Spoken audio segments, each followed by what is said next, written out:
Olá a todos, eu sou Ana Luísa. Olá a todos, eu me chamo Ana Luísa, sou acadêmica do curso de Administração pela Universidade Federal da Fronteira Sul. E junto ao meu colega Vinícius, eu vou apresentar o artigo 225 da Constituição Federal 88, que trata do meio ambiente. O artigo 225, ele está dentro do capítulo 6º da Constituição Federal 88. Ele diz que todos têm o direito ao meio ambiente ecologicamente equilibrado, bem de uso comum do povo e essencial à sadia qualidade de vida, impondo-se ao poder público e à coletividade o dever de defendê-lo e preservá-lo para as presentes e futuras gerações. Então, o que isso quer dizer? Está previsto em lei que, além de ser responsabilidade do poder público de preservar e defender o meio ambiente, é também responsabilidade da coletividade, né, das pessoas, de preservar e cuidar do meio ambiente. Infelizmente, é visível que isso nem sempre acontece, como, por exemplo, a gente observa vários casos de pessoas, por exemplo, colocando fogo no lixo, sendo que existe um sistema responsável por fazer essa devida coleta do lixo, por exemplo, né? Então, essa lei ela não vem sendo totalmente seguida, né? O artigo 225 ele é separado em 7 parágrafos. Nós temos o primeiro parágrafo que trata que, para assegurar a efetividade desse direito, incumbe ao poder público. Então, aqui trata sobre as responsabilidades do poder público, né? Inciso 1º. Preservar e restaurar os processos ecológicos essenciais e prover o manejo ecológico das espécies e ecossistemas. Então, esse primeiro inciso ele é regulamentado pela Lei 9.985, que é a lei que instituiu o Sistema Nacional de Unidades de Conservação da Natureza, chamado SINUC, que estabelece critérios e normas para a criação, implantação e gestão das unidades de conservação. Então, essa lei, ela basicamente institui as normas, os critérios e as normas para a gestão das unidades de conservação, né? Temos também o inciso 2º, que diz que é a responsabilidade do poder público preservar a diversidade e a integridade do patrimônio genético do país e a manipulação de material genético.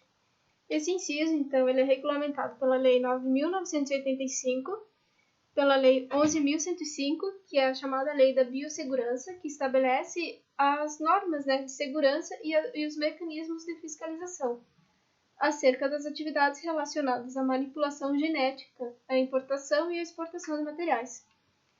E também tem como diretrizes o estímulo ao avanço científico na área da biossegurança e da biotecnologia, sempre levando em consideração a vida e a saúde animal, humana e vegetal, e levando em consideração também a observância do princípio da precaução para a proteção do meio ambiente. Então, diz aqui, né, que existe o princípio da precaução para a proteção do meio ambiente, né? Temos também o inciso 3º, que diz que é a responsabilidade do poder público definir em todas as unidades da federação espaços territoriais e seus componentes a serem especialmente protegidos, sendo a alteração e a supressão permitidas somente através da lei, vedada qualquer utilização que comprometa a integridade dos atributos que justifiquem a sua proteção. Então, aqui, esse inciso ele diz que é a responsabilidade do poder público definir quais são os espaços territoriais, né, que merecem uma atenção especial, que devem ser especialmente protegidos. Esse inciso ele também é regulamentado pela Lei 9.985, a Lei de Responsabilidade do Sistema Nacional de Unidades de Conservação da Natureza. Já o inciso 4º exige, na forma de lei, para a instalação de obra ou atividade potencialmente causadora de significativa degradação do meio ambiente, um estudo prévio de impacto ambiental, a que se dará publicidade. Então, antes de ser realizada qualquer atividade que possa degradar o meio ambiente, é necessário que haja um estudo prévio, né, de como vai ser, qual é esse possível impacto ambiental e quais serão as consequências, né, desse impacto. Esse inciso ele é regulamentado também pela Lei 11.105, que é a chamada Lei da Biossegurança. Já o inciso 5º, ele diz que é responsabilidade do poder público controlar a produção, a comercialização e o emprego de técnicas, métodos e substâncias que comportem risco para a vida e a qualidade de vida e o meio ambiente. Então aqui basicamente diz que a responsabilidade do poder público ele é controlar essas atividades que possam causar risco para a vida e a qualidade de vida e também para o meio ambiente, né? Então o poder público ele está aí para regulamentar e evitar que ocorram risco para a vida e para o meio ambiente. Já o inciso 6º diz que é necessário promover a educação ambiental em todos os níveis de ensino e a conscientização pública para a preservação do meio ambiente. Então, além do poder público ele ser responsável por seguir as normas e diretrizes para a preservação do meio ambiente, ele deve promover a educação para todos os níveis de ensino, ou seja, todas as pessoas elas devem ter acesso à educação ambiental, né? Para que elas também possam estar protegendo e defendendo o meio ambiente, sabendo o que é correto, o que é errado, né? Já o inciso 7º, ele diz que é responsabilidade do poder público proteger a fauna e a flora, vedadas na forma de lei as práticas que coloquem em risco a sua função ecológica, provoquem a extinção de espécies ou submetam os animais à crueldade. Então, esse inciso ele é regulamentado pela Lei 9.985, que tem ali no capítulo 3 as categorias de unidades de conservação. Esse capítulo ele fala principalmente quais são o que abrange a fauna e a flora, né, e quais são os espaços que o poder público ele deve proteger.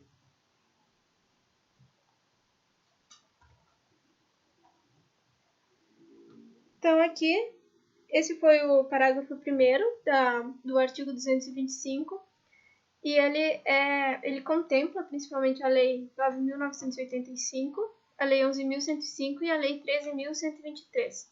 Então, ele é regulamentado principalmente por essas três leis, né? Que elas contemplam as normas e as diretrizes que dão ao poder público...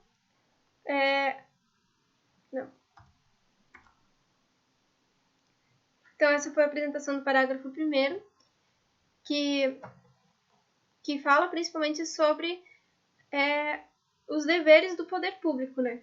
Esse parágrafo 1º ele é regulamentado principalmente pelas leis 9.985, pela 11.105 e pela Lei 13.123, que são as leis que dão ao poder público normas e diretrizes que ele deve seguir para promover a devida proteção e a defesa do meio ambiente. Enquanto no primeiro parágrafo ele diz respeito às obrigações e os deveres do poder público para com o meio ambiente, os demais itens desse capítulo eles tratam mais em relação ao o que a sociedade tem de responsabilidade em relação ao meio ambiente. No segundo parágrafo ele aborda a questão da exploração dos recursos naturais, dos recursos minerais, fazendo com que quem explorar esses recursos minerais ele fique obrigado a recuperar o meio ambiente da região ali onde ele estava desempenhando as suas atividades, né, de acordo com soluções técnicas que são exigidas ali pelo órgão competente ali, responsável por essa área. No terceiro parágrafo, ele aborda a questão das atividades ou condutas que sejam prejudiciais ao meio ambiente. Alguma construção uma construção no local ilegal, coisas do tipo, né? Desmatamento ilegal. Essa lei ela vem para abordar esse tipo de atividade, né? E essas pessoas que cometem esse tipo de crime, elas estão ali, como é que diz? Sujeitas a sanções penais e administrativas, independente ali da obrigação de reparar os danos causados. Ela tem que, além de reparar os danos causados, ela ainda está sujeita a sanções penais e administrativas. No quarto parágrafo, ele trata ali sobre a nossa fauna, mais especificamente ali da nossa fauna. Ali da Floresta Amazônica Brasileira, Mata Atlântica, a Serra do Mar, o Pantanal Mato Grossense e a Zona Costeira, eles são considerados patrimônios nacionais.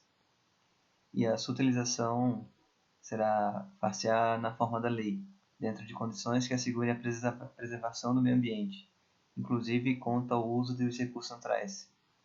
E esse parágrafo ele é regulamentado pela Lei 3.123, que é aquela lei que trata sobre a biodiversidade e esse acesso ao patrimônio genético, proteção e ao conhecimento associado aí a essa vegetação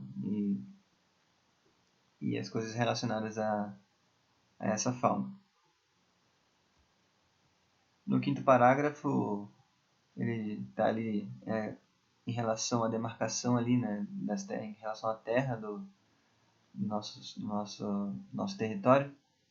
Ele diz que são indisponíveis as terras revolutas ou arrecadadas pelos estados por ações discriminatórias necessárias à proteção dos ecossistemas naturais. E no sexto parágrafo ele diz respeito ali às usinas nucleares. As usinas nucleares no Brasil elas só podem ser instaladas em locais pré-definidos ali por órgãos federais, e isso é uma maneira de controlar, talvez, a proliferação desse tipo de recurso que, quando der algum problema, é muito grave, que pode ter consequências gravíssimas. Então, realmente não é algo que possa ser instalado em qualquer lugar, sem que haja ali uma fiscalização bem rigorosa, para que se evite qualquer tipo de evento catastrófico aí que prejudicaria todo o nosso ecossistema. Já o sétimo parágrafo, ele é um parágrafo que foi adicionado recentemente. Ele é o parágrafo que foi adicionado pela Emenda Constitucional 96 de 2017. E ele diz que não se consideram cruéis as práticas desportivas que utilizem animais, desde que essas práticas sejam manifestações culturais. E isso está também conforme o primeiro parágrafo do artigo 215 da Constituição Federal, registradas como bem da natureza imaterial integrante do patrimônio cultural brasileiro, devendo ser regulamentada por lei específica que assegure o bem-estar dos animais envolvidos. E então, para fazer esse trabalho, nós utilizamos a Constituição Federal 88, o artigo 225.